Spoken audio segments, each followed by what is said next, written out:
नमस्कार, मी स्वप्नील पाटील आणि आपण वाचतोय रवींद्र ठाकूर लिखित धर्मयुद्ध ही कर्णाच्या जीवनावर आधारित कादंबरी. मित्रांनो, एक विनंती आहे, आपण अजूनही जर माझं हे चॅनल सबस्क्राईब केलं नसेल तर विनंती आहे आपण ते चॅनल सबस्क्राईब करा आणि कादंबरी श्रवणाचा आनंद घ्या. चला आज वाचूया भाग 36. द्रोणाचार्यांनी आपल्याकडे घेतल्यापासून कुरूंच्याच राज्यात समाविष्ट असलेल्या उत्तर पांचल देशातून मार्गक्रमण करताना वाटेत येणाऱ्या यक्ष, किन्नर, गंधर्व, कालकूट, मल्ल इत्यादी लहान मोठ्या जनपदांवर आणि इतर काही राक्षस जमातींवर विजय मिळवून आणि त्यांच्याकडून करभार स्वीकारून कर्णराजाची दिग्विजयी सेना गोमती नदी उतरून दक्षिण कोसल या महाजनपदाची राजधानी कुशवती उर्फ अयोध्येकडे सरकू लागली. 8 दिवसांच्या कठीण संघर्षानंतर का असेना कांपिल्य नगरीवर मिळालेल्या विजयाने सेनेचा आत्मविश्वास वाढला होता. आता संघर्ष होता तो कोसल नरेश राजा दीर्घयज्ञ यांचा पुत्र बृहद्बल याच्याशी. कोसल या विराट महाजनपदाचे शरयू नदीमुळे उत्तर कोसल आणि दक्षिण कोसल असे 2 भाग झाले आहेत. कुशवती ही दक्षिण कोसल या प्रांताची राजधानी आहे, तर श्रावस्ती ही उत्तर कोसल देशाची राजधानी आहे. कोसल या महाजनपदाचा विस्तार पाहूनच राजा युवनाश्व याचा पुत्र श्रावस्त यानं कोसल देशाचे 2 भाग केले आणि श्रावस्ती ही नगरी वसवली. पाठीमागे नागाधिराज हिमालय असल्यामुळे उत्तर आर्यावर्तात नद्या खूप आणि त्यामुळेच अरण्यही खूप. एक नदी उतरून पुढे जावं तर दुसरी नदी पुढ्यात येते. प्राचीन अयोध्या नगरी शरयूकाठीच वसलेली आहे. रामाचा पुत्र कुश याच्यामुळे तिला कुशवती हे नाव प्राप्त झाले आहे. सध्या त्यांचाच वंशज राजा बृहद्बल कोसल देशावर राज्य करतो आहे. आपल्या पूर्व दिग्विजयाच्या वेळी भीमानं त्याच्याशी बराच स्नेह संपादन केला आहे, त्यामुळे सध्या तरी तो पांडवांच्या पक्षातच आहे. तेव्हा शक्य असेल तर त्याच्याशी मैत्री जोडणं गरजेचं आहे. आपला पराक्रमी पुत्र क्षेमदर्शी याच्यासह बृहद्बल कर्णासमोर उभा राहिला, परंतु निकराचा लढा देऊनही कुरूंच्या विराट सेनासागरापुढे त्याचं सेनाबल टिकाव धरू शकलं नाही. फार रक्त न सांडता अयोध्या हस्तगत झाली. राजा बृहद्बल याला हस्तिनापूरच्या कुरूंचं प्रभुत्व स्वीकारायला लावून आणि त्याच्याकडून आलेला करभार घेऊन कर्ण शरयू नदी ओलांडून उत्तर कोसल देशात शिरला. राजा बृहद्बल यानं कुरूंचं प्रभुत्व मान्य केलं असल्यानं उत्तर कोसल देशाची राजधानी श्रावस्तीवर हल्ला करण्याची गरजच नव्हती. कर्णाचं लक्ष आता विदेह देशाची राजधानी मिथिला नगरीवर खेळली. विदेह देशावर सध्या राजा बहुलाश्व याचा पुत्र कृती याचं आधिपत्य आहे. गुप्तचरांनी आणलेल्या वार्तेनुसार तो कुरुसेनेच्या पासंगालाही पुरणार नव्हता. इरावती ओलांडून कर्ण मिथिला नगरीवर चालून गेला. अपेक्षित तेच घडलं. कर्णापुढे राजा कृती याचंही सामर्थ्य उन पडलं. आता अधिक उसंत न घेता कर्ण सरळ हिमालयाकडे निघाला. मार्गशीर्ष महिन्याची थंडी अंग फोडत होती, तरीही हिमालयाचं रूप मनाला मोहवित होतं. दूरवरून दिसणारी हिमशिखरे चांदीचा वर्ख लावल्याप्रमाणे मनोहर दिसत होती. हिमालयाच्या कुशीत वसलेला कुंतल देश पादांक्रांत करून कर्णानं गंडकी नदी ओलांडली. गंडकीच्या पूर्व किनाऱ्यावरील राजा विशाल याच्या वैशाली या नगरीसह त्यानं कपिलवस्तूचा पाडाव केला आणि कर्तोया नदी ओलांडून तो कामरूप देशाच्या सीमेवर येऊन उभा राहिला. नरकासुराचा पुत्र किरातांचा राजा भगदत्त हा पांडू राजाचा जवळचा मित्र.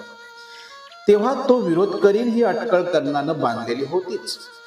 अपेक्षेप्रमाणे आपली विराट गजसेना सोबत घेऊन पीत गौर वर्णाचा विशालकाय राजा भगदत्त कर्णाला सामोरा आला. गजसेनेला गजसेना भिडली. स्वतः भगदत्त आपल्या सुप्रतीक या प्रख्यात विशालकाय हत्तीवर स्वार होऊन धनुष्य बाणांच्या सहाय्याने युद्ध करत होता. कर्णानं ऐकलं ते खरंच होतं तर. भगदत्तानं कपाळावर कापडी पट्टी बांधलेली होती. वृद्धत्वामुळे त्याच्या कपाळावरील कातडी पापण्यांवर आली होती आणि त्यामुळे पापण्या जड होऊन त्याला समोरचं सारच अस्पष्ट होऊन जाईल. अंगराज, भगदत्ताच्या कपाळावरची पट्टी छेदून त्याला आंधळा कर. युद्धाच्या ऐन धुमाळीत कुणीतरी कर्णाला सांगत होतं. खरंच ती कापडी पट्टी भेदून भगदत्ताला आंधळ करणं कर्णाला सहज शक्य होतं आणि तसं झालं असतं तर ते घनघोर युद्ध त्याच क्षणी थांबलं असतं. परंतु कर्णाच्या मनाला तो विचार स्पर्शही करू शकत नव्हता. नाही, कर्ण अधर्म युद्ध करत नाही, निर्धारानं कर्ण म्हणाला आणि पुन्हा त्याच एकाग्रतेनं शरसंधान करू लागला. भगदत्ताचा पुत्र वज्रदत्त हाही पित्यासारखाच पराक्रमी होता.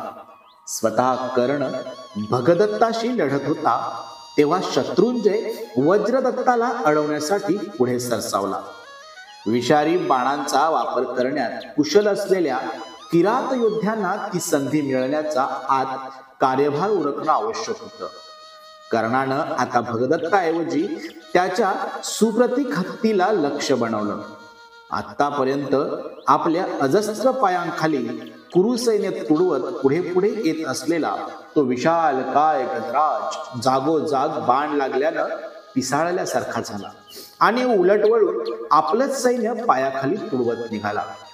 भगदत्ताला खाली उडी टाकण्याखेरीज दुसरा पर्याय उरला नाही. किरातांचा राजा भगदत्त शरीराप्रमाणेच मनानही तेवढाच मोठा होता. कर्णाचा पराक्रम पाहून संतुष्ट झालेल्या भगदत्तानं त्याला प्रेमालिंगन दिलं. कर्णानं भगदत्तासह प्राग्ज्योतिषपुरात प्रवेश केला. कामरूप देशातील उत्तम हस्तिदंत आणि विपुल रत्नमाणक भेट देऊन भगदत्तानं कर्णाचा सन्मान केला. राजा भगदत्ताचं आतिथ्य स्वीकारून प्राग्ज्योतिषपुराबाहेर पडताना वंग देशाचं आव्हान करण्यासमोर उभं होतं. आता पुन्हा एकदा कर्तोया नदी ओलांडावी लागणार होती. पण ताम्रलिपीजवळ तो प्रयत्न केला तर तो पैलतीर गाठणं कठीण झालं असतं. कारण वंग देशाचे योद्धे नावांनी युद्ध करण्यात कुशल आहेत हे कर्णाला चांगलं माहीत आहे. तेव्हा वाटेत असलेलं त्रिपूर हे लहानसं राज्य जिंकून घेतल्यानंतर जेथून कामरूप देशात प्रवेश केला तेथूनच कर्तोया नदी ओलांडून कर्ण वंग देशाची राजधानी ताम्रलिप्तीवर चालून गेला. तेथील राजा समुद्रसेनाला पराभूत करून तो त्याच पावली कलिंग देशाकडे वळला. कलिंग देशाची राजधानी राजपुरावर चालून जाण्याची गरजच पडली नाही. दुर्योधनाचा सखा कर्ण दिग्विजयी मोहिमेवर निघाला असून तो आपल्या राज्याच्या सीमेपर्यंत अगदी महानदीच्या पैल तीरापर्यंत येऊन पोहोचला हे वृत्त कळतात स्वतः महाराज चित्रांगद आणि युवराज श्रुतायू मौल्यवान रत्नांची आणि मोत्यांच्या माळांची भेट घेऊन त्याच्या भेटीला आले. कर्णाला राजपुरातील आतिथ्याचा स्वीकार करावाच लागला. त्या निमित्तानं वृषालीचे माता पिता आणि बंधू भगिनींचीही भेट झाली. कलिंग देश सोडून मगध देशाकडे वळण्यापूर्वी कर्णानं महाबलवान म्हणून प्रख्यात असलेला पुंड्रवर्धन नगरीचा राजा पौंड्रक याला कौरवांचं स्वामित्व स्वीकारायला भाग पाडलं. कृष्णाचा वैरी असलेल्या राजा पौंड्रकानं कर्णाला फार विरोध केलाच नाही. कदाचित कृष्ण हा पांडवांचा सखा, तेव्हा दुर्योधनाला विरोध न करणं हेच उत्तम असा विचार त्यानं केला असावा. परंतु मगध देशाचा राजा जरासंधाचा पुत्र सहदेव हा मात्र प्राणपणानं झुंज देणार यात शंकाच नव्हती. जरासंधाला ठार करण्यापूर्वी कृष्णानंच त्याला भीम आणि अर्जुन यांच्या साक्षीनं राज्याभिषेक केला आहे. त्यामुळे तोही सध्या युधिष्ठिराचा हितचिंतक होऊन बसला आहे. तसं पाहता पांचाल देशातले सोमक आणि सृंजय काय किंवा गिरिव्रज नगरीचे मगध काय यांचे पूर्वज एकच आहे. कुरूंचा राजा वसु याच्या बुहद्रथ, प्रत्याग्रह, कुसुंब, ललित्य आणि मरुत या 5 पुत्रांनी स्वपराक्रमाच्या बळावर मगध, चेदी, कौशांबी, करुष आणि मत्स्य ही राज्य निर्मिली आहे. परंतु तेच आता एकमेकांचे पक्के वैरी होऊन बसले आहेत. शोण नदीकाठी वसलेल्या गिरिब्रज नगरीला सुवर्णगिरी, शुभचैत्य, विपुलगिरी आणि वराहगिरी या पर्वतरांगांचं नैसर्गिक कोंदण लाभलं आहे. राहिलंच तर मगधाची अंगदेशाकडील उत्तर बाजू गंगा नदीमुळे सुरक्षित आहे. शेजारीच गिधाडाच्या चोचीसारखे सुळके असलेल्या दुर्लभ्य असा गृध्र कुट पर्वत आहे.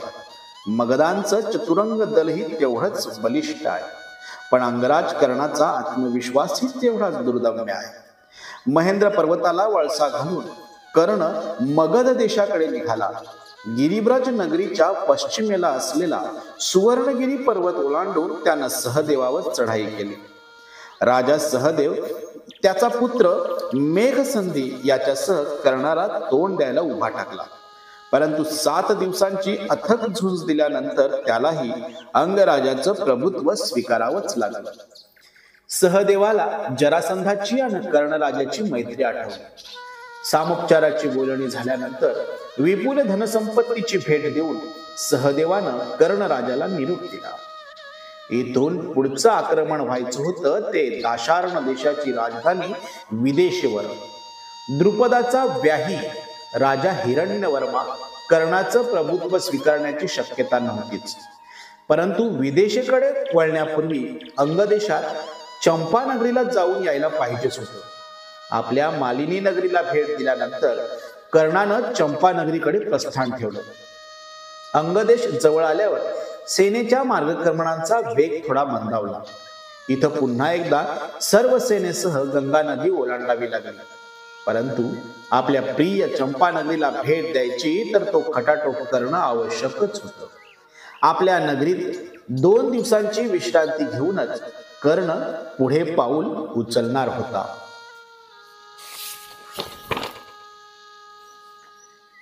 संपूर्ण चंपा नगरी कर्णराजाचं स्वागत करण्यासाठी लोटली होती. आज अंगदेशाचा राजा दिग्विजयी वीर म्हणून चंपा नगरीत आला होता. कुरु युवराजानं दिलेली 4 अक्षौहिणी सेनाबल त्याच्या पाठीशी होतं. असा महारथी वीर आपल्या देशाचा राज्य म्हणून लाभला हे आपलं भाग्यच म्हणायला हवं. आपल्या राजाच्या दिग्विजयी सेनेसाठी पौरजनांनी भरपूर मद्य आणि मांसाहाराची व्यवस्था करून ठेवली होती. सारखी वाटचाल आणि युद्ध करून थकलेली विराट सेना गंगेकाठी उभारण्यात आलेल्या विशाल शिबिरामधून विसावली. गंगेच्या गार पाण्यात मनसोक्त आंघोळ करताना सैनिकांचा शीनभाग पार निघून गेला. उल्हासित मनानं कडाळलेल्या भुका पोटात घेऊन ते सुग्रास अन्नावर तुटून पडले. गाडे भरभरून धनसंपत्ती हस्तिनापूरला पाठवली जात होती. दिवसा 2 दिवसाआड दुर्योधनाचे विश्वासू गुप्तचर कर्णाला भेटून जात होते. कर्ण मनोमन आपल्या मोहिमेचा आढावा घेत होता. हस्तिनापूरहून निघताना ठरल्याप्रमाणे त्यानं काही मित्र मिळवले होते. काहींची मनं वळवण्याचा प्रयत्न केला होता, तर काहींना शस्त्रबळावर कुरूंचं प्रभुत्व मान्य करायला भाग पाडलं होतं. चंपानगरीत 4 दिवसांची विश्रांती घेतल्यानंतर वाटेत असलेलं काशी राज्य पादाक्रांत करून कर्ण विदेशेवर कोसळला. हिरण्यवर्मा युद्धासाठी उभा राहील ही अपेक्षा होतीच, परंतु शेवटी त्यालाही शरणागती पत्करावी लागली. किकाट, करुष, उत्कल, ओड्र, वत्स ही छोटी छोटी गणराज्यही सहज शरण आली. वत्स देशाची राजधानी कौशांबी सोडल्यानंतर कर्णानं विदर्भ देशावर आक्रमण घोषित केलं. पयोष्णीच्या तीरावरील कुंडीनपूर पर्यंतचा प्रवास हा तसं पाहता बराच मोठा असूनही एका पाठोपाठ मिळत गेलेल्या विजयामुळे उल्हासित झालेल्या सैनिकांनी तो अल्पावधीतच पूर्ण केला. विंध्य पर्वताला वळसा घालून कर्णाचं सैन्य कुंडीनपुराकडे सरकू लागताच गुप्तचरांनी आणलेल्या वार्तेप्रमाणे भोजकोट नगरीचा राजा रुक्मी कर्णावर चालून आला. राजा भीमकावर हल्ला करण्यापूर्वी रुक्मी ही आगळी करील ही अटकळ कर्णाला होतीच. कुंडीनपुरावरील आक्रमण हे रुक्मीनं आपल्यावरील आक्रमण मानावं यात चुकीचं काहीच नव्हतं. रुक्मिणी हरण प्रसंगी रुक्मिणीला परत आणल्याशिवाय कुंडीनपुरात प्रवेश करणार नाही अशी प्रतिज्ञा करून बाहेर पडलेला रुक्मिणीला परत आणू शकला नाही. कृष्णाच्या हातून पराभूत होऊन अत्यंत अपमानास्पद परिस्थितीत त्याला परतावं लागलं होतं. परंतु प्रतिज्ञा केल्याप्रमाणे त्यानं त्यानंतर कुंडिनपुरात प्रवेश केला नाही. पयोष्णीच्या अलीकडे ही भोजकोट नगरी वसवून तो तिथंच वास्तव्य करून राहिला होता. दोन्ही सेना समोरासमोर येताच तुंबळ युद्ध सुरू झालं. रथाला रथ, हत्तीला हत्ती भिडले. दोन्ही बाजूंनी शतावधी सैनिक रणभूमीवर कोसळू लागले. बाणांचा खच पडला. हत्ती घोड्यांच्या प्रेतांनी रणभूमीत साकून गेली. परंतु रुक्मी मागे हटला नाही. रुक्मीला आपल्या बाहुबळाचा फार अभिमान आहे. जरासंधाला जीवनदान देणाऱ्या कर्णाला धूळ चारण्याची आयती संधी चालून आलेली पाहून त्याचे बाहू फुरफुरतच होते. कर्णाला त्यानं सरळ बंद युद्धाचं आव्हान दिले. आणखी सैन्याचा विनाश नको म्हणून कर्णानंही ते आव्हान तत्काळ स्वीकारले. दोन्ही तुल्यबळ युद्धे उपाशी लांडग्याप्रमाणे एकमेकांवर तुटून पडले. जवळ असलेले सर्व बाण व इतर सर्व शस्त्रास्त्रे संपली तरीही युद्ध थांबलं नाही. आता रथांवरून खाली उतरून त्यांनी एकमेकांविरुद्ध दंड थोपटले. भीषण द्वंद्व सुरू झाले. महाबलवान तुल्यबळ रुक्मी तेवढ्याच समर्थपणे कर्णाशी झुंज देऊ लागला. परंतु शेवटी कर्णाच्या बाहुकंटक हातापुढे त्याचं सामर्थ्य उन पडलं. रुक्मीला पराभव स्वीकारावा लागला. भोजकोट पडलं. कुंडिनपूर नगरीचा राजा भीमक आणि रुक्मी यांनी कर्णाला सामोपचारानं विपुल धनसंपत्तीसह निरोप दिला. विदर्भ सोडताना कर्ण आर्यावर्त आणि दक्षिणापथ यांच्या सीमेवर उभा होता. इथून पुढे पश्चिम समुद्राकडे गेलं तर वाटेत मल्ल, अश्मक, दंडक, कुंतल, राष्ट्री, आभीर, मरहट्ट इत्यादी अनेक जनपदे आहेत. पश्चिम समुद्र तटावर परांत आणि त्याच्याही पुढे थेट दक्षिण समुद्रापर्यंत अपरांत देश पसरला आहे. आचार्य परशुराम यांनी म्हणे अनेक वर्ष पश्चिम समुद्रालगत असलेल्या परांत देशात निवास केला होता आणि तिथूनच ते पुढे महेंद्र पर्वतावर गेले होते. तिथं असलेली मंदारपट्टण, शूर्पारक, भरुकच्छ इत्यादी गावे समुद्र द्रव्यासाठी आणि सागर संपत्तीसाठी प्रसिद्ध आहेत. अनर्थ देशात कृष्णानं आपलं राज्य स्थापन केल्यापासून त्यांनाही द्वारके इतकंच महत्व प्राप्त झालं आहे. परंतु त्यांच्यावर हल्ला करायची काहीच आवश्यकता नाही. थेट दक्षिणेला चेर, चोल, पांड्य इत्यादी द्रविड गणराज्य आहे. अति दक्षिणेकडे मूषक या नावाचा कृष्णवर्णीय लोकांचा देश आहे. आर्यावर्तातील राज्यांशी आणि हस्तिनापूरशी त्यांचा क्वचितच संबंध येतो. एरवी मार्गात असलेली घनदाट अरण्य तोडवत इतक्या दूर जाऊन त्यांच्यावर चढाई करायची तशी काहीच गरज नाही. विंध्य आणि निषाद पर्वतरांगांमधून मार्ग काढत कर्ण पुढे निघाला. वाटेत असलेल्या तुंडिकेर, निषाद आदी गणराज्यांवर प्रभुत्व प्रस्थापित करून कर्णानं सुकुमार आणि सुमित्र या बंधुद्वयांच्या पुलिंद नगरीवर हल्ला चढवला. आपल्या दिग्विजयी मोहिमेत भीमानं त्या दोघांचा पराभव केला होता. त्यामुळे पुलिंद नगरी सोडण्यापूर्वी शक्य झालं तर त्या दोघा भावांचा स्नेह संपादन करणे आवश्यक होतं. ठरल्याप्रमाणे आपलं इप्सित साध्य करून कर्ण पुढे निघाला. आपल्या दिग्विजयी मोहिमेच्या वेळी पांडवांनी अनेक राजांचं ओढवून घेतलेलं शत्रुत्व कर्णाच्या पथ्यावरच पडलं.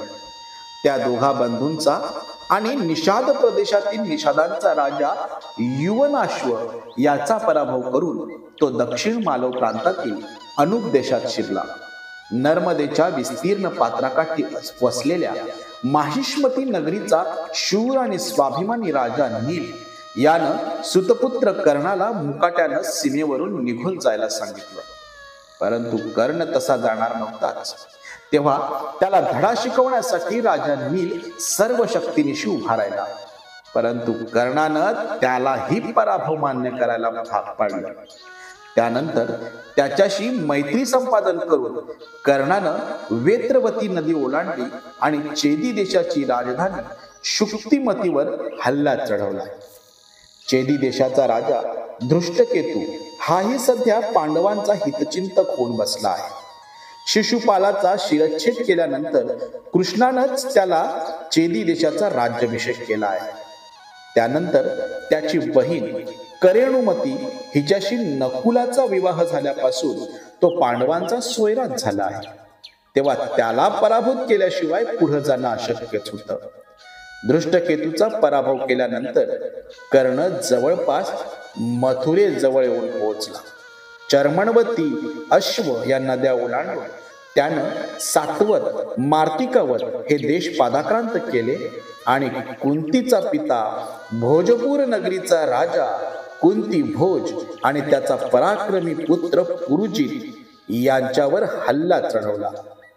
वृद्ध राजा कुंतीभोज आपला भाऊ अंशुमान आणि पुरुजित यांच्यासह युद्धाला उभा राहिला आणि पुढं